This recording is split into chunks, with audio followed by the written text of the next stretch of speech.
प्यार की गहरी साजिश भाग 2। तरंग को आज नींद नहीं आ रही थी। आज तरंग अपने भविष्य के बारे में सोच रहा था। तरंग अपने माता पिता का 3 भाई बहनों में छोटा था, तो मम्मी पापा का लाडला था। उसे लाड़ की वजह से वह गुस्सैल हो गया था। हर चीज उसे चाहिए, वो मिलनी चाहिए, नहीं तो वो जिद पर उतर आता था। कितनी आशा, उमंग और खुशी के साथ माँ ने उसके विवाह का सपना देखा था। उसे भी तरंग बार बार मना करके तोड़ता आया था, वो भी बिना किसी कारण। वो कुछ कमाता नहीं था ऐसा भी नहीं था।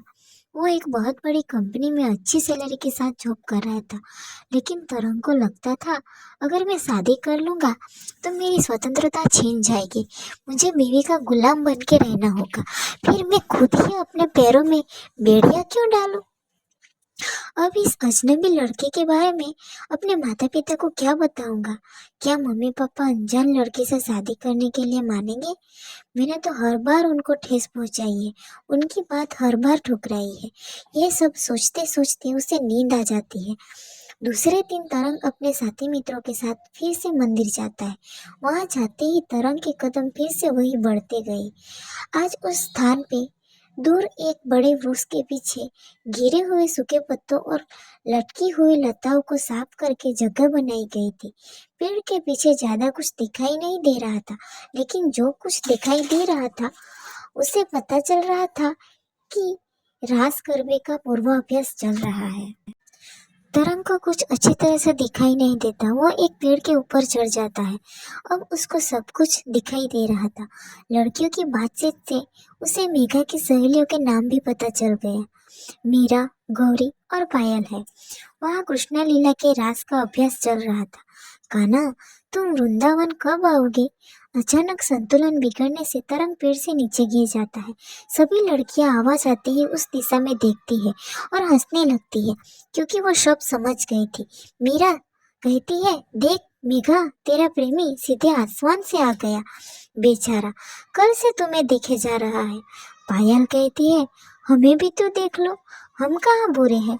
तरंग ने देखा उसकी पोल खुल गई है, तो उसका डर भी थोड़ा कम हो गया था।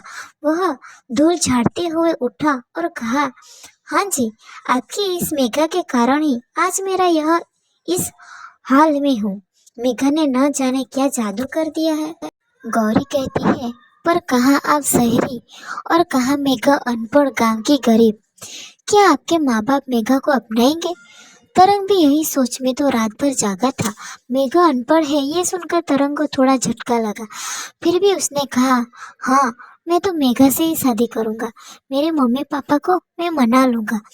अब मेघा ने शर्माते हुए अपनी झुकी आंखों से कहा, क्या आप वचन देते हैं। मेघा का हाथ अपने हाथ में लेकर तरंग मेघा को वचन देता है, मैं तुम्ही से शादी करूंगा।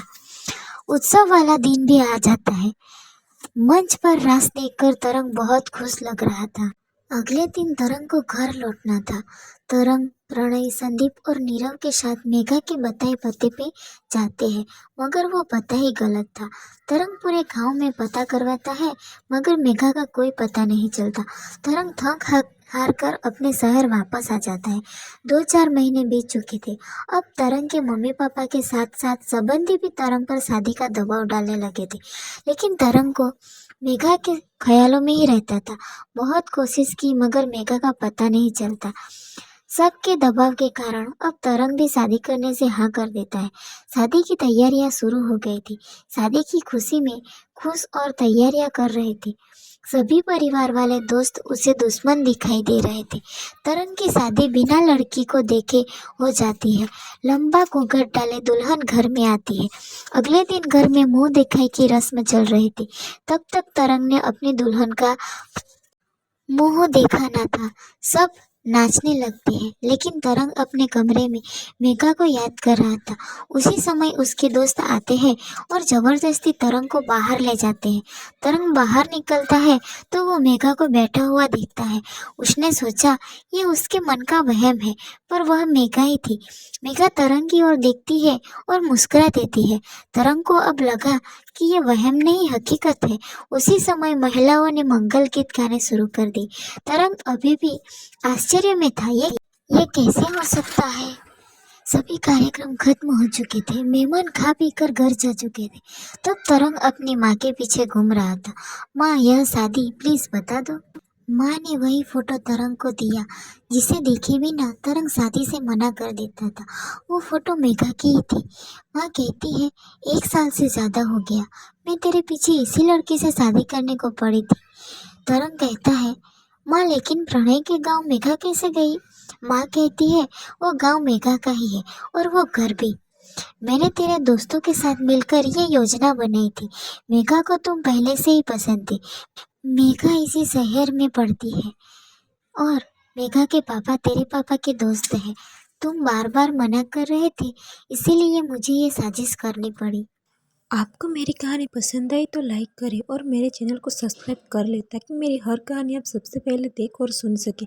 आप सबका बहुत शुक्रिया।